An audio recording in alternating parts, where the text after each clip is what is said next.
नमस्कार।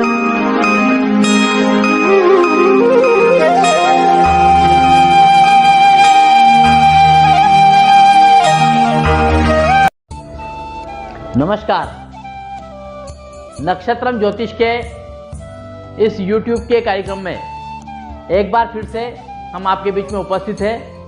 हम हर बार एक ऐसा विषय लेकर के आते हैं जो ज्ञानवर्धक भी हो और साथ में जिसके बारे में प्रामाणिक जानकारी भी आप तक पहुंच पाए। आज हम जिस विषय को लेने वाले हैं उसके बारे में हमारे एक दर्शक श्री विनोद त्रिपाठी के द्वारा पूछा गया कि आचार्य जी पंचांग किसे कहते हैं। पंचांग के बारे में हम सब जानते हैं, लेकिन पंचांग का नाम आखिर पंचांग क्यों पड़ा, इसके बारे में आज के इस वीडियो में हम आपको बताने वाले हैं। तो हम अपना वीडियो प्रारंभ करते हैं। सबसे पहले हम जान लेते हैं पंचांग की आवश्यकता क्या होती है। जब भी हम कोई शुभ कार्य करते हैं, जब भी हमें कोई मुहूर्त देखना हो, कोई शुभ कार्य के बारे में हमें जानकारी लेनी हो या तिथिवार आदि की हमें जानकारी लेनी हो, किस दिन कौन सा व्रत, कौन सा पर्व त्योहार है, ये हमें याद करना हो, तो इसके लिए पंचांग की आवश्यकता पड़ती है। आप ये समझ लीजिए कि पंचांग एक तरीके से सनातन धर्म का कैलेंडर है। जिस प्रकार से कैलेंडर होता है उसी प्रकार से सनातन धर्म के कैलेंडर को पंचांग कहते हैं। अब इसका नाम पंचांग क्यों पड़ा? पंचांग में वास्तव में 5 अंग होते हैं, यानी 5 चीजों के घटकों से मिलकर के और पंचांग का निर्माण होता है। वे 5 चीजें हैं: तिथि, वार, नक्षत्र, योग और करण। जब ये पांचों चीज मिलती है, पांचों अंग मिल जाते हैं, तो पांचों अंगों के संयुक्त समन्वय से जो पुस्तक तैयार होती है, जो लेखा तैयार होता है, उसे पंचांग कहते हैं। तो आज इस पंचांग के बारे में हम आपको पूरी जानकारी देने वाले हैं। और हमने आपको बताया कि पंचांग जो 5 अंगों से मिलकर के बना है, इसी कारण इसको पंचांग कहा गया है। अब पंचांग के इन 5 अंगों को हम क्रमशः आपको बताएंगे कि ये 5 अंग कौन से हैं और इन 5 अंगों का क्या क्या कार्य है। पंचांग का सबसे पहला जो अंग होता है वो होती है तिथि। तिथियां 16 होती है, यानी प्रथमा, द्वितीया, तृतीया, चतुर्थी, पंचमी, षष्ठी, सप्तमी, अष्टमी, नवमी, दशमी, एकादशी, द्वादशी, त्रयोदशी, चतुर्दशी, अमावस्या और पूर्णिमा। इस प्रकार से ये 15 तिथियां होती है और एक पूर्णिमा को मिला लिया जाए तो 16 तिथियां होती है। इन 16 तिथियों को भी 5 भागों में बांटा गया है, यानी ये जो 16 तिथियां हैं इनके 5 हिस्से किए गए हैं और प्रत्येक को एक नाम दिया है और उसी के आधार पर मुहूर्त में बहुत बड़ी भूमिका होती है। तो इन 5 तिथियों जो होती है इसके बारे में हम आपको बताने वाले हैं, लेकिन उसके पूर्व हम ये जान लें कि जब सूर्य और चंद्रमा के अंतर होता है, मध्य में जब अंतर होता है, उससे तिथि का निर्माण होता है। अब ये 5 प्रकार की तिथियां होती है। कुल 16 तिथियां हैं जिन्हें 5 भागों में बांटा गया है। पहला जो हमारा प्रकार होता है वो होता है नंदा तिथि। प्रतिपदा यानी पड़वा, षष्ठी, छठ, एकादशी यानी 11, इन तिथियों से मिलकर के और नंदा तिथि का निर्माण होता है। नंदा तिथि में व्यापार व्यवसाय से संबंधी कोई कार्य यदि किया जाए या फिर भवन निर्माण का कोई कार्य करना हो, भूमि पूजन का कोई कार्य में प्रारंभ करना हो, गृह निर्माण संबंधी कोई भी शुभ कार्य यदि हम करें, तो नंदा तिथि में यदि योग, नक्षत्र, करण, वार और अन्य मुहूर्त के प्रकल्पों का ध्यान रख करके किया जाए तो नंदा तिथि में कार्य किया गया कार्य बहुत ही सिद्ध होता है। अगली तिथि की हम बात करते हैं। अगली तिथि है भद्रा तिथि। द्वितीया, सप्तमी और द्वादशी, इनको मिलकर के, इनसे मिलकर के भद्रा तिथि का निर्माण होता है, यानी द्वितीया, सप्तमी और द्वादशी ये भद्रा तिथि में आती है। भद्रा तिथि में धान का कार्य करना हो धान लगाना हो, धान का संग्रह करना हो, अनाज लेना हो, अनाज खरीदना हो, या फिर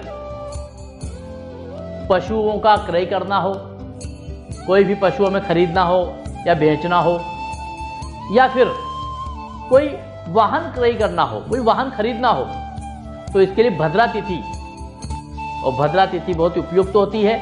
भद्रा तिथि के साथ में योग, नक्षत्र, करण, वार, इनका भी समन्वय होना चाहिए।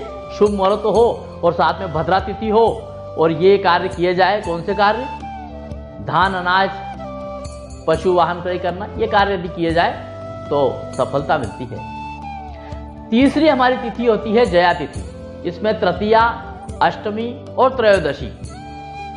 यदि तृतीया, अष्टमी और त्रयोदशी के समन्वय से बनी हुई तिथि को हम जया तिथि के नाम से जानते हैं। जया तिथि में कोई भी सैन्य संबंधी कार्य, सेना संबंधी कार्य करना हो, शक्ति का संग्रह करना हो, कोई युद्ध वगैरह का कार्य करना हो, कोई कोर्ट कचहरी का कार्य हो, या कोई वाहन क्रय करना हो, तो जया तिथि में कीजिए। जैसा नाम से स्पष्ट है, जया यानी जय, विजय की प्राप्ति होती है। जया तिथि में इस प्रकार के कार्य, शुभ योग, शुभ नक्षत्र, वार और अन्य सारी चीज़ों का यदि साथ में संयोग मिल जाए तो जया तिथि को किया गया कार्य विजयदायक होता है। चौथी तिथि होती है रिक्ता तिथि। रिक्ता तिथि में कौन कौन सी तिथि आती है? चतुर्थी तिथि, नवमी तिथि और चतुर्दशी तिथि। इस रिक्ता तिथि में, रिक्ता नाम से स्पष्ट है, रिक्ता है ना रिक्त, खाली। रिक्ता तिथि में कोई भी शुभ मंगल कार्य नहीं किया जाता है। हालांकि रिक्ता तिथि में तंत्र मंत्र से संबंधी कार्य हो, सिद्धि कार्य हो, ये अवश्य किए जाते हैं। बाकी इनके अलावा रिक्ता तिथि में कोई कार्य नहीं किया जाना चाहिए। अगली तिथि की हम बात करें, पूर्णा तिथि। रिक्ता हो गई, अब पूर्णता की बात करते हैं। पूर्णा तिथि पंचमी, दशमी और पूर्णिमा, इनसे मिलकर के जो तिथि बनती है, जो तिथि की संज्ञा होती है, वो होती है पूर्णा तिथि। पूर्णा तिथि में मंगनी कार्य हो, सगाई कार्य हो, विवाह कार्य हो। विवाह कार्य में हालांकि ये जो हम आपको बात कर रहे हैं सिर्फ तिथियों के हिसाब से बता रहे हैं, बाकी इन सभी कार्यों के लिए शुभ मुहूर्त का और मुहूर्त के अन्य घटकों का होना अत्यंत आवश्यक होता है। तो पूर्णा तिथि में सगाई हो, मंगनी हो, विवाह हो, कोई भोज कार्यक्रम करना हो या और भी कोई मंगल कार्य हो, पूर्णा तिथि में कीजिए, सफलता मिलेगी। साथ में नक्षत्रवार योगा योग का भी आपको ध्यान रखना होगा। इस प्रकार से हमने पंचांग के सबसे पहले घटक तिथि के बारे में जाना। अब पंचांग का दूसरा महत्वपूर्ण घटक वार, वार के बारे में हम बात करते हैं। जैसा कि हम सब जानते हैं, वार 7 होते हैं। आपके मन में एक प्रश्न हमेशा उठा होगा कि ये वार 7 ही क्यों होते हैं, 7 से कम या ज़्यादा क्यों नहीं होते? इसका कारण मैं आपको बताता हूँ। हमारे सौर मंडल में, हमारे ज्योतिष शास्त्र में 9 ग्रहों की परिकल्पना की गई है। इन 9 ग्रहों में 7 ग्रह पूर्ण ग्रह हैं और 2 ग्रह छाया ग्रह हैं। पूर्ण ग्रह रवि, सोम, मंगल, बुध, गुरु, शुक्र, शनि, और छाया ग्रह राहु, केतु। तो हमारे 7 ग्रह पूर्ण ग्रह हैं। इनके आधार पर 7 वारों की रचना की गई है। इन 7 वारों में सप्ताह का जो पहला दिन होता है, हमारे अंग्रेजी कैलेंडर में सोमवार से हमारा सप्ताह प्रारंभ होता है, लेकिन हमारे सनातन धर्म के पंचांग के अनुसार सप्ताह का पहला दिन होता है रविवार। कारण सौर मंडल का सबसे प्रमुख ग्रह होता है रवि, सूर्य, जो न केवल सौर मंडल का प्रधान ग्रह है, प्रमुख ग्रह है, बल्कि सौर मंडल का सबसे बड़ा पिंड भी है और सभी ग्रहों का केंद्र बिंदु भी है। इसलिए सप्ताह का प्रथम दिन रविवार से चालू होता है। हमने बात की तिथि की, वार की, अब बात करते हैं नक्षत्र की। हमारे आकाश मंडल में जो तारा समूह है, उस तारा समूह को ही नक्षत्र कहते हैं। नक्षत्रों की संख्या 27 होती है। ये जो तारा समूह है, ये चंद्रमा की परिक्रमा के मार्ग में जुड़े होते हैं, यानी चंद्रमा के पथ से ये नक्षत्र जुड़े होते हैं। नक्षत्रों की संख्या होती है 27। चंद्रमा जब पृथ्वी की परिक्रमा करता है तो इस परिक्रमा में चंद्रमा को 27.3 दिन का समय लगता है। 27.3 यह उसकी कालावधि है जिसमें चंद्रमा पृथ्वी की परिक्रमा पूरी करता है। यह 360 डिग्री की जो परिक्रमा होती है, इसमें चंद्रमा के पथ पर जो भी तारा समूह आते हैं और जिस दिन चंद्रमा जिस तारा समूह पर रहता है, जिस समय रहता है, वो उस दिन का नक्षत्र कहलाता है। इसलिए हम ये समझ लें कि चंद्रमा की परिक्रमा के दौरान चंद्रमा जिस तारा समूह पर जिस समय रहता है वो उस समय का नक्षत्र होता है, और इसी नक्षत्र के आधार पर पंडित जी हमारा नामकरण करते हैं, और जो चंद्रमा का जो नक्षत्र होता है वही हमारी जन्म राशि भी बनती है। नक्षत्र के आधार पर ही नामकरण होता है। अब हम बात करते हैं कि नक्षत्र जो हैं वो कौन कौन से हैं। मैंने आपको बताया कि 27 नक्षत्र होते हैं, लेकिन 27 के अलावा हमारे ज्योतिष शास्त्र में एक 28वां नक्षत्र भी होता है, उसका नाम है अभिजीत नक्षत्र। ये जो अभिजीत नक्षत्र है ये उत्तराषाढ़ा के चतुर्थ पद से और श्रवण नक्षत्र की प्रथम 4 घटी से इस अभिजीत का नक्षत्र का निर्माण हुआ है। इसके बाद हमने नक्षत्रों की चर्चा की। अब हम बात करने वाले हैं योग के बारे में। लेकिन योग के बारे में बताने के पूर्व मैं आपको बता दूं कि हमने तिथियों की बात की थी, तो कौन सी तिथि के दिन कौन सा भोज्य पदार्थ खाना चाहिए, कौन सा पदार्थ नहीं खाना चाहिए, इसके बारे में हम पहले वीडियो बना चुके हैं। डिस्क्रिप्शन बॉक्स में जाइए, वहाँ पर आपको कौन सी तिथि को कौन सा कार्य किया जाना चाहिए, कौन सा पदार्थ खाना चाहिए, कौन सा पदार्थ को छोड़ना चाहिए, ये वीडियो आपको डिस्क्रिप्शन बॉक्स में मिल जाएगा। आप वो देखिए, बहुत ही महत्वपूर्ण वीडियो है। इसके बाद में यदि मैं बात करूं वार की, तो सप्ताह के 7 दिन कौन से दिन कौन सा कार्य करें और कौन सा कार्य नहीं करें। सप्ताह के इन 7 दिनों के बारे में हमने वीडियो बनाया है कि आपको कौन से दिन कौन सा कार्य किया जाना चाहिए और कौन सा कार्य नहीं करना चाहिए। आप जाइए, डिस्क्रिप्शन बॉक्स में लिंक दी हुई है, आप उस वीडियो को भी देखिए। अगर आप सप्ताह के इन 7 वारों में शुभ का ध्यान रखते हुए कार्य करेंगे तो निश्चित तौर पर आपके कार्यों में पूर्णता आएगी। और जिस दिन जो कार्य नहीं करना है, यदि आप वो कार्य नहीं करेंगे तो जीवन में हानि की संभावना कम हो जाती है।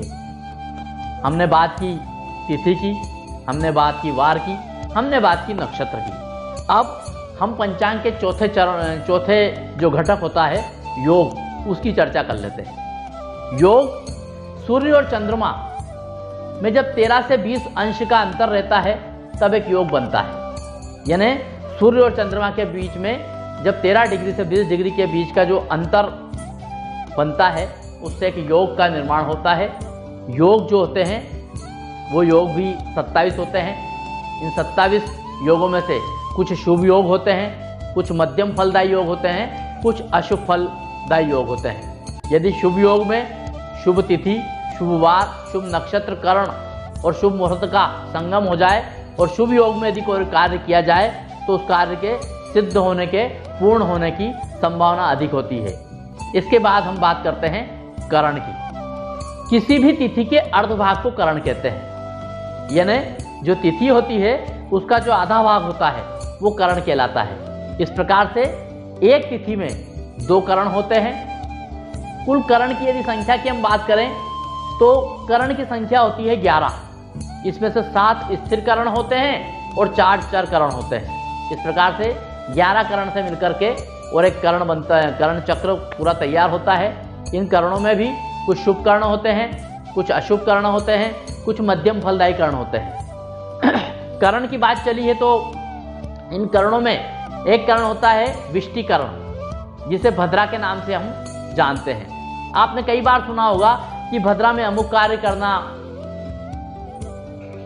मना है या भद्रा लगी हुई है। तो अभी जैसे रक्षाबंधन का त्यौहार आया था, हमने देखा कि कई बार रक्षाबंधन या कई ऐसे व्रत पर्व त्यौहार आते हैं जिसमें भद्रा के कारण वो कार्य टाला जाता है या उसका मुहूर्त नहीं होता है। तो ये भद्रा आखिर क्या है, भद्रा में क्यों शुभ कार्य नहीं किया जाता है, इसके बारे में हमने वीडियो बनाया है। आप डिस्क्रिप्शन में जाइए और भद्रा क्या है, भद्रा में कौन सा कार्य करें, कौन सा कार्य नहीं करें, इसके बारे में पूरी जानकारी हमने वीडियो में दी हुई है। तो आशा है कि आपको हमारे द्वारा जो पंचांग के ऊपर बनाया गया वीडियो है निश्चित तौर पर आपको पसंद आया होगा। यदि आप हमारा वीडियो देख रहे हैं और आपने हमारा चैनल सब्सक्राइब नहीं किया है तो आप जाइए, जाकर के सबसे पहले हमारे चैनल को सब्सक्राइब कीजिए ताकि हमारे द्वारा बताई जाने वाली जानकारियाँ आप तक पहुँचती रहे और सबसे पहले आप तक हमारी जानकारी पहुँचे। इसके लिए आपको बेल आइकॉन के बटन को दबाना है और नोटिफिकेशन में ऑल का आपको सेटिंग दबाना है ताकि हमारे द्वारा जब जब भी उपयोगी वीडियो बनाए जाएंगे वो आप तक सहज रूप से पहुंच पाएंगे। अगर आपको ये जानकारी अच्छी लगी है और आपको लगा है कि पंचांग का नाम आखिर पंचांग क्यों हुआ है, तो इसको अपने मित्रों, अपने परिजनों के बीच में साझा अवश्य कीजिए, क्योंकि ये हमारे सनातन धर्म का एक ऐसा ज्ञान है जो हर व्यक्ति तक पहुंचना चाहिए। यदि आप इसको शेयर करते हैं, साझा करते हैं, तो ये एक पुण्य कार्य भी होगा। अब मैं आप सब लोगों से विदा लेता हूं, अपनी वाणी को विराम देता हूं। जय श्री गणेश।